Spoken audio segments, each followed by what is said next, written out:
holding back four documents, which I implored your lordships to call for and do. The 7th November letter from government to the RBI. The agenda note placed before the RBI board. The minutes of the RBI board and the recommendation for the actual cabinet decision on 8th November. It was all done in a matter of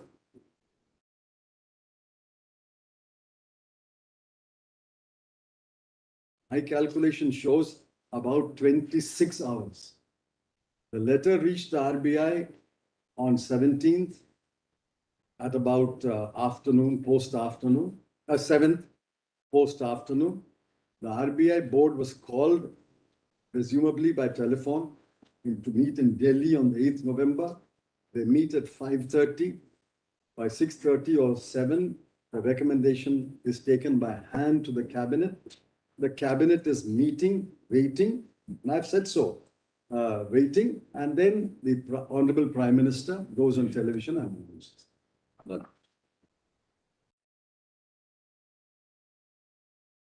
Waiting, and I've said so, waiting, and then the Honorable Prime Minister goes on television and announces.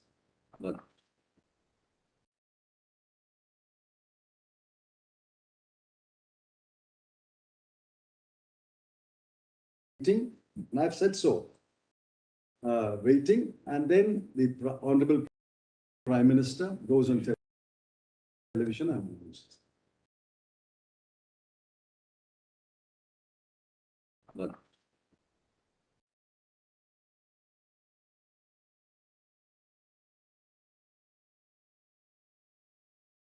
Waiting, and I've said so, waiting, and then the Honorable Prime Minister goes on television and announces.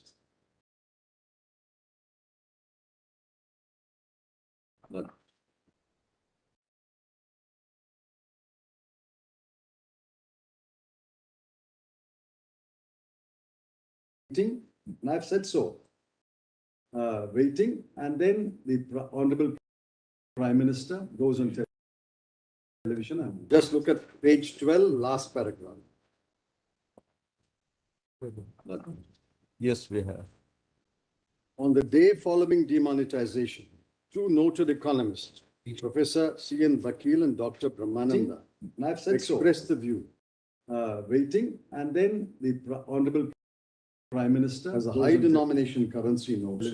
Just look at page 12, last proportion of the total money supplied. They were the authors of the memorandum titled Semi-Bomb. On the day following demonetization, two noted economists, Professor C.N. Vakil and Dr. Brahmananda. So now, I've said expressed the finally see waiting and how the board should meet.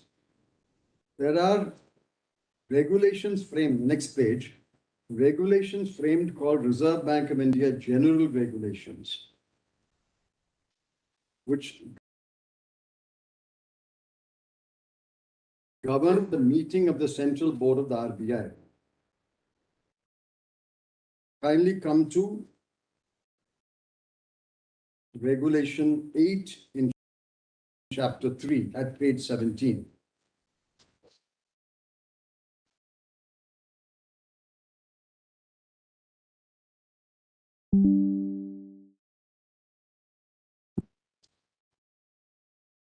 Ordinarily, not less than 1 clear month's notice shall be given for each meeting of the Central Board, and such notice shall be sent to every director to his registered address.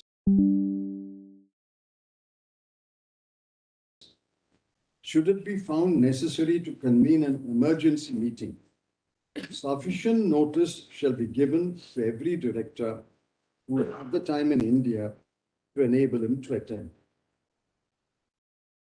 No business. Finally come to 3. 4 directors, of whom not less than 3 shall be directors nominated under 81B or 81C of the Act, shall form a quorum for the transactions. Now kindly look at 81B and 81C again. 4 directors, of whom not less than 3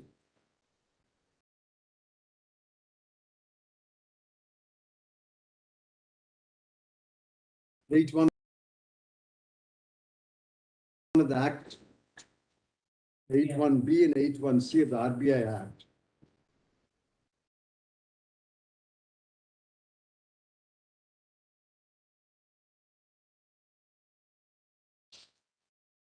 Not less than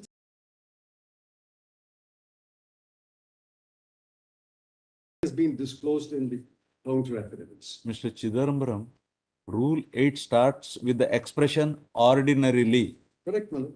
Yes. I'm not disputing.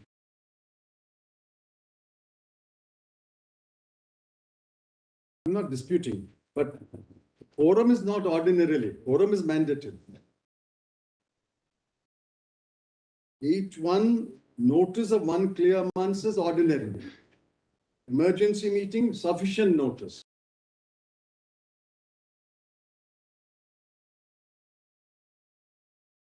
Every director in India to enable him to attend. That is an emergency meeting. Let's assume this is an emergency meeting. We should give time to people to attend. And how many attended? 10, my lord. That's all.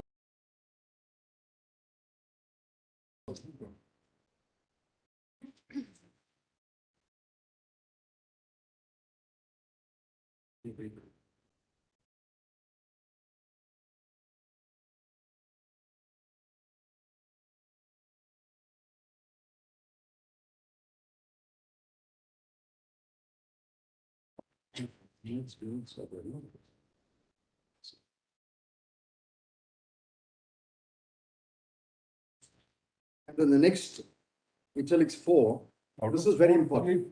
Out of 4, 3 have to be either from 8.1B or C. Yes. I agree. But who attended an 8.1B, who attended an 8.1C is not disclosed to your lordships.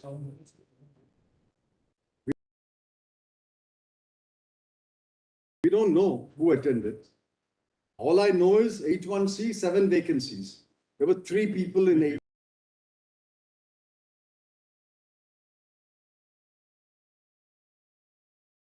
8.1C and 4 people in 8.1B.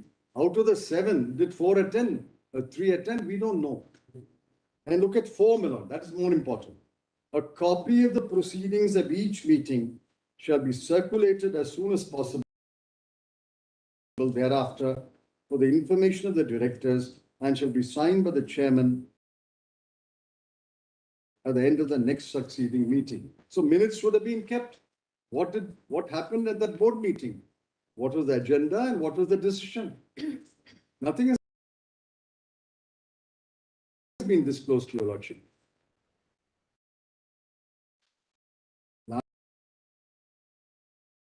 Last time your lordships were pleased to observe that keep these documents ready. If necessary, we'll look into it. I had specifically mentioned 4 documents. 7th November letter from the government to the RBI. The agenda note with whatever annexures material placed before the board, the decision of the board, and then the recommendation of the RBI board to the government. And then, of course, the cabinet decision. Nothing has been supplied. Not the letter, not the agenda, not the minutes.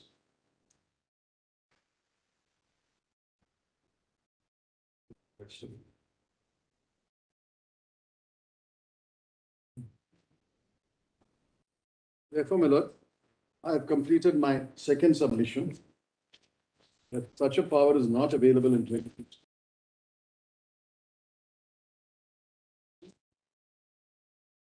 If it's not read down, then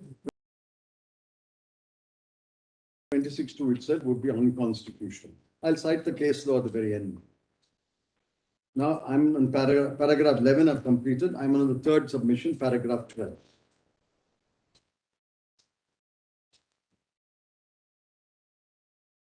The decision-making process in the present case was deeply flawed. Affidavit of page 8, para 20.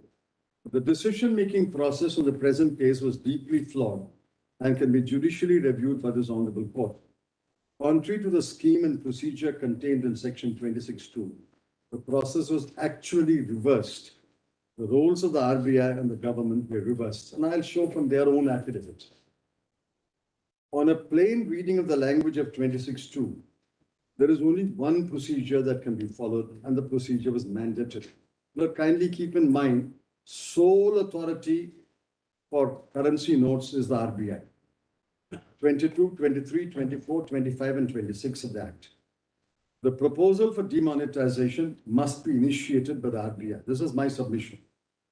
The Central Board of the RBI must make a recommendation. It is implicit that the Central Board, consisting of members specified in Section 8 of the RBI, would consider all relevant material, weigh the pros and cons, consider the impact on the people of the country, and the consequences on the economy before making a recommendation. Upon receipt of the recommendation, the central government may take the decision to declare certain currency notes as no longer legal tender. The use of the word may means central government, after considering the matter carefully, may accept the recommendation or reject the recommendation. Since the central government has the option to either accept the recommendation or reject the recommendation, it is implicit that the central government must apply its mind, take into account all relevant factors, eschew irrelevant factors, consider the impact on the people of the country and the consequences to the economy before taking a decision. It is implicit in Section 26(2) that adequate time and attention must be devoted by both the Central Board and the central government before a major step like demonetization is taken. In the present case, the facts and the records will show that the procedure with the implicit obligations was abandoned and the process contemplated under Section 26(2) was turned on its head.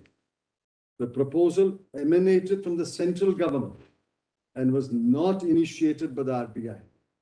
It was a virtual command by the central government to the RBI, and the RBI meekly obeyed the command and made a recommendation.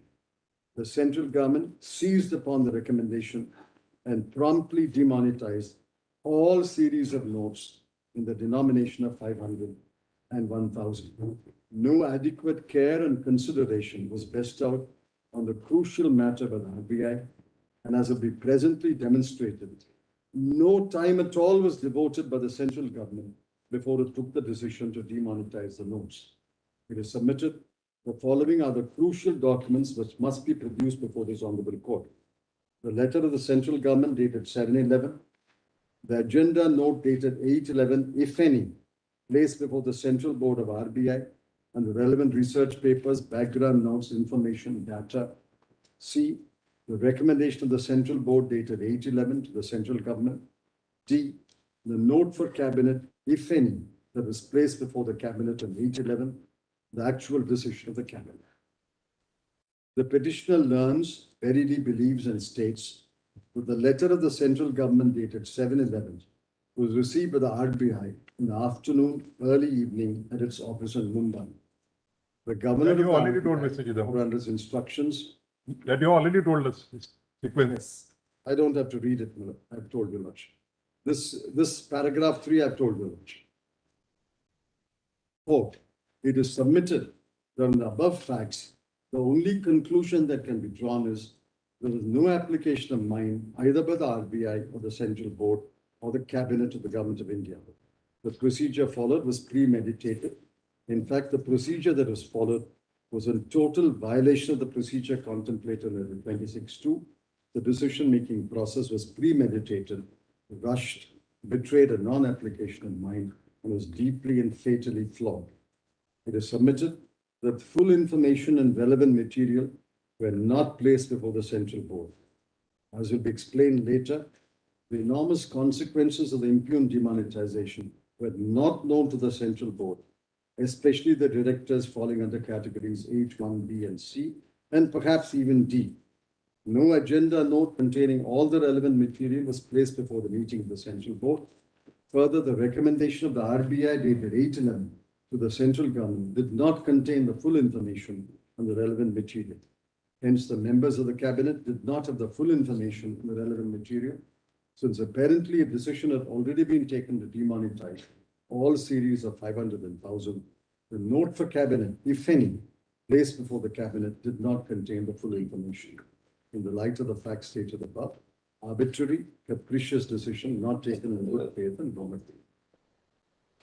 But unless this material is available to your lordships, it will be difficult for your lordships to come to a conclusion whether there was an application of meaning. What was the material? I'll show that emanated from the government. I'll show from their affidavit. But my lord, in the absence of this crucial documents and information, which is not put in the public domain, it is 6 years now. Maybe it will come in a RBI series volume 10 years later. The point is, today, my lord, we are challenging it before your lordships, and your lordships must know, what did you look into? What was the information placed? But this is not a guess, this is an informed guess. Nobody was told. Lordship doesn't have to accept my word for it, but I know that nobody was told 86.4% of the currency will be withdrawn. These numbers were simply not available either to the board or to cabinet. Nobody was told that 500 rupee and 1000 rupee notes accounted for 86.4% of the currency. Remember, my lord, in 46 and 78, it was 7 point something and 0.46%. Yeah, you withdrew the entire currency, practically all the currency. Now, my lord, now kindly see. Mr. Chidambaram, Reserve Bank of India is here. He has to answer. I'm sure they'll answer. They will answer. They will answer more tellingly if they place the document for your lordship. Let's see what you say. What was considered? What was the agenda? No. Well, there are Union of India. 906 counter affidavit. No, wait. They filed 3 counter affidavits. One In 2016. way back in 2016.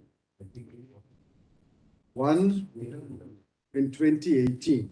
And a short counter affidavit after I filed the additional. I'm on the second counter affidavit they filed in 2018. This is my lord, counter affidavit on behalf of the Union of India in WP 906. It's dated October 2018. 6-volume counter affidavit. First volume of 6-volume counter affidavit. 6 volumes are.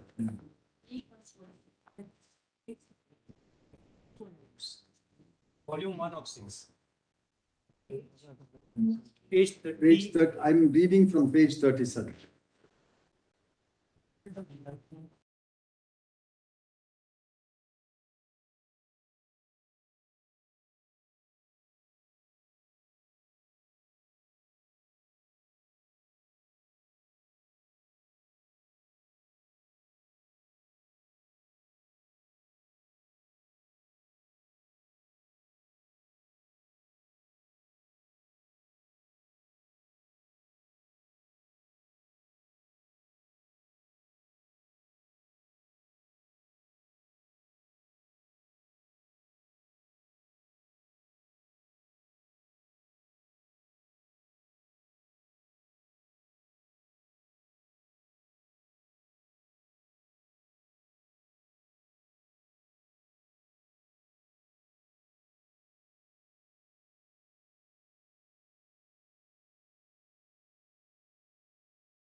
37. The headline, rationale behind demonetization, its implementation. This is Union of India's. Paragraph 29. That in the last few years, the Reserve Bank, in consultation with the Government of India, had been working on introduction of new series of banknotes. Now, this is an admission that banknotes are issued in series. It includes changes for improving existing security features, introduction of new security features, and new design features, including new color scheme, new sizes, besides a new theme. The primary objective behind this entire exercise is to secure our banknotes against counterfeiting. The Reserve Bank of India also embarks in January 2014. I read to your lordship the circulars on a program to withdraw all the notes issued before 2005. Withdrawal of old series notes periodically is a standard international practice. This is what I submitted. In parallel, Government of India had taken several steps to curb black money and combat terrorism. There were reports by intelligence and enforcement agencies that availability of the then existing high denomination banknotes made it easier for black money holders, and counterfeited notes in high denominations were being used for terrorist financing. This is a crucial paragraph. The Government of India and the Reserve Bank consider that the introduction of new series of notes could provide a very rare and profound opportunity to tackle all the three problems of counterfeiting, terrorist financing, and black money by demonetizing the banknotes in high denominations of 500 and 1,000, or by withdrawing legal tender status of such banknotes. The Government of India, therefore, on 7/11/2016, advised the Reserve Bank that to mitigate the triple problems of counterfeiting, terrorist financing, and black money, the Central Board of the Reserve Bank may consider withdrawal of the legal tender status of the notes in high denominations of 500 and 1,000. It was advised in that letter that cash has been a facilitator of black money since transactions made in cash do not leave any audit trail. Elimination of black money will eliminate the long shadow of the ghost economy and will be positive for India's growth outlook. They also observe in the last 5 years, there has been an increase in the circulation of 500 and 1,000 notes, with an increasing incidence of counterfeiting of these notes. There have been widespread reports of the usage of fake Indian currency notes for financing of terrorism and drug financing. The fake Indian currency notes have their origin in a neighboring country and pose a grievous threat to the security and integrity of the country. Hence, the government recommended that the withdrawal of the legal tender character of these notes is apposite. The Government of India advised the bank to place these matters immediately before the directors of the Central Board consideration in terms of provisions of 2016. But stopping here, it's very clear. Government advised, government recommended, government advised the RBI to place these matters in. It started with the government. They don't say anything to the contrary. Then para 33. The Central Board of the Reserve Bank met on 8/11 to consider the government's advice. The board was informed that a summary measure with high and lasting impact in the form of withdrawal of legal tender character of these high denomination banknotes to contain the menace of government notes, mark me out, was proposed by the government. RBI board was informed that this step is proposed for the government.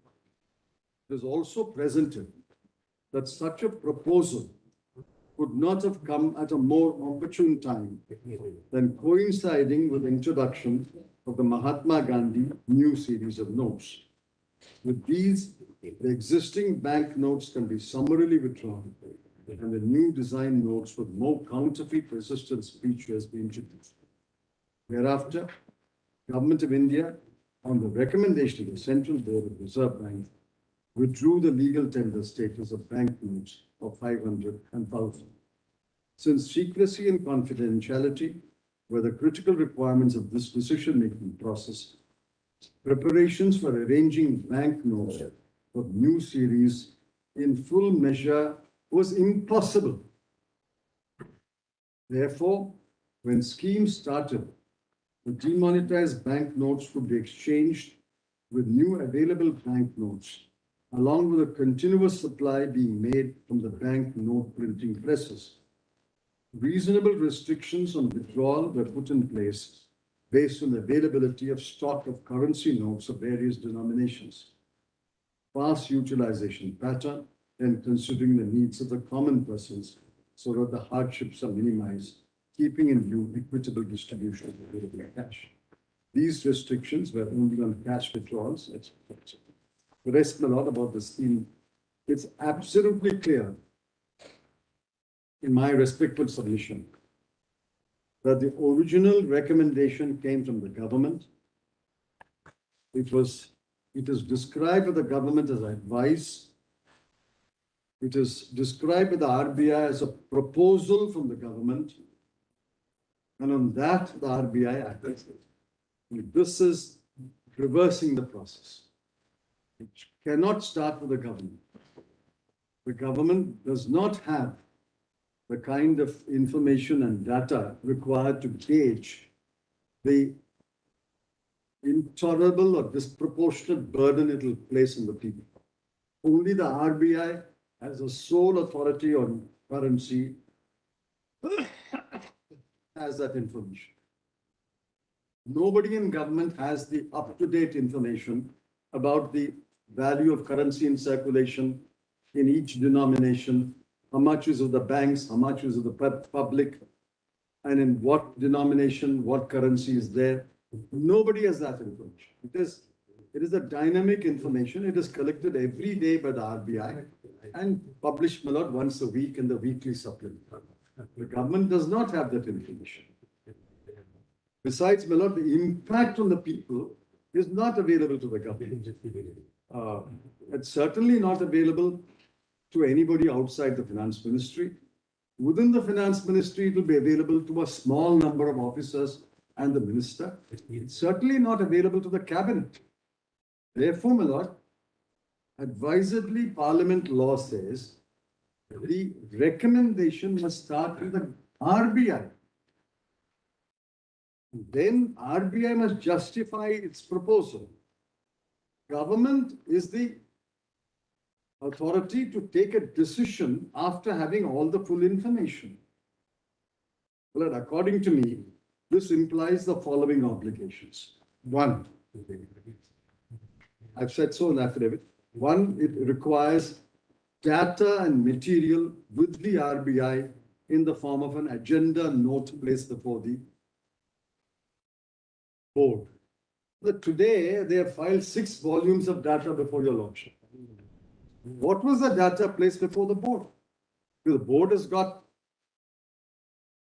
laymen. Laymen means in the sense that they are experts in their field, but they are not familiar with monetary economics or currency. They are not familiar with that. They must be told what is the information you have. Then, my lord, that requires time to collect the data, time to draft the note and place it before the board. Then the RBI board must have time to reflect on it. It can't be called at 5:30 and asked to take a decision at 6:30. Where is the time for reflection?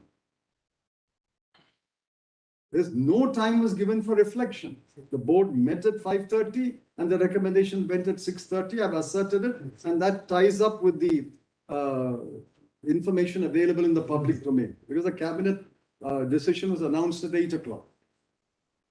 So they had less than an hour to digest all this information and make a recommendation. Thirdly, my lord, the government must have that information and must reflect on the information. Where was the reflection? The finance ministry did not reflect upon it. It went straight to the cabinet. No other minister had any information. And at the cabinet, was a note placed before the cabinet incorporating the material and the recommendation. We don't know. Nobody has told your lordship that. The cabinet is already meeting. I've said so. Cabinet is already meeting. And this recommendation is carried by hand to the cabinet. And evidence in the public domain shows that the decision was taken. The cabinet ministers were asked to stay back in the cabinet room while the Prime Minister went for a broadcast, telecast.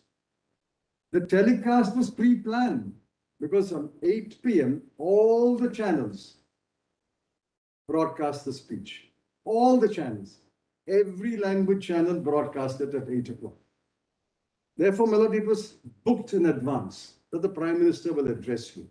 Obviously, when the Prime Minister addresses, it is the duty of every channel to broadcast it, and to the extent possible, a duty of every citizen to listen to the speech of the Prime Minister.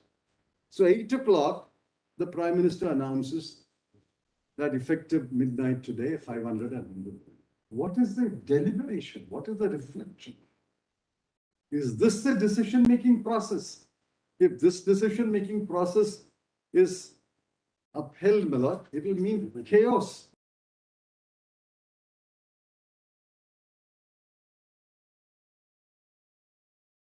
But there, at least, there was a post facto legislation in Parliament. Replaced by ordinance, replaced by a debate, and that technically Parliament could have overturned the ordinance also, or amended the ordinance. The same, they were preparing. Janakiraman and Subramanian, they drafted the ordinance. It was signed in the morning, ordinance. and 8:30 it was published. Yes, in a speech at All India Radio. correct. But at least, it's backed by legislation subsequently. The Parliament must have debated it. So ratification of the Executive Act by the Parliament. No, but it can turn it down also. Technically, it can turn it down. In 1978, my lord, there was no certainty any law will pass. The lordship recalls 1977 to 79. There were two governments. One was replaced by the other. They were speaking in different voices. So in 1978, there's no certainty an ordinance will be ratified or passed. Be that as it may, what is the material placed? What is the application of mind? What is the deliberation? That must be disclosed. Therefore, the inference is it was all premeditated and it was pushed through in less than 24 hours.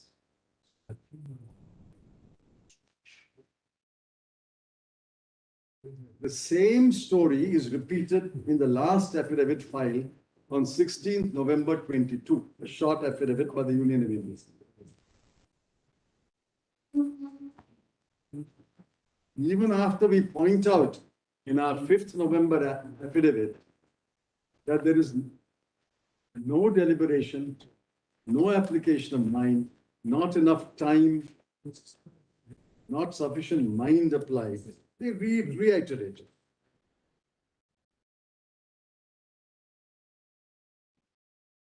November 2020. Yes, 16 November 22. There's another one, No, 21st November. RBI. We'll come to the RBI later. We are on Union of India. That is in my Ivan's case, specific to that. Now, kindly come to paragraph 14, page 7. Even after we point out on our affidavit of 511, which I read to your lordship, but this was all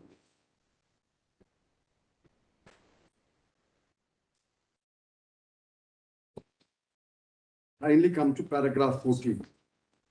The steps taken towards this have been recaptured by the affidavit filed by Union of India, YD paragraphs 31 to 34 at pages 38 to 41, which are what I read to you. They reiterate. Then they say,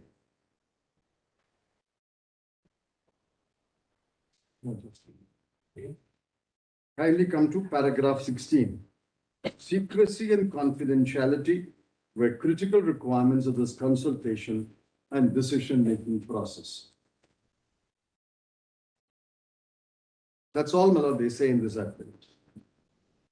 They reiterated what they said earlier in para 31 to 34. And I would therefore submit, my lord,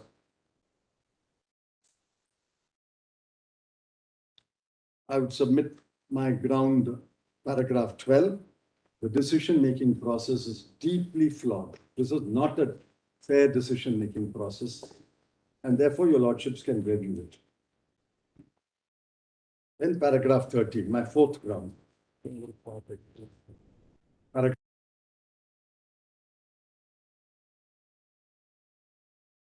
Start at 2 again. Very well. Your lordship may record my statement that the demonetization is as per the Reserve Bank of India Act 1934. There is no irregularity or illegality. We'll consider, let him complete the argument. Only one will time may be given to the present petitioners to deposit the bank a small amount of 30,000 in their respective bank. my lord. Wait, sir, we are in the midst of argument. Please wait. As your lordship, yeah. Please wait. Grateful, my lord, grateful, my lord. We are grateful, my lord.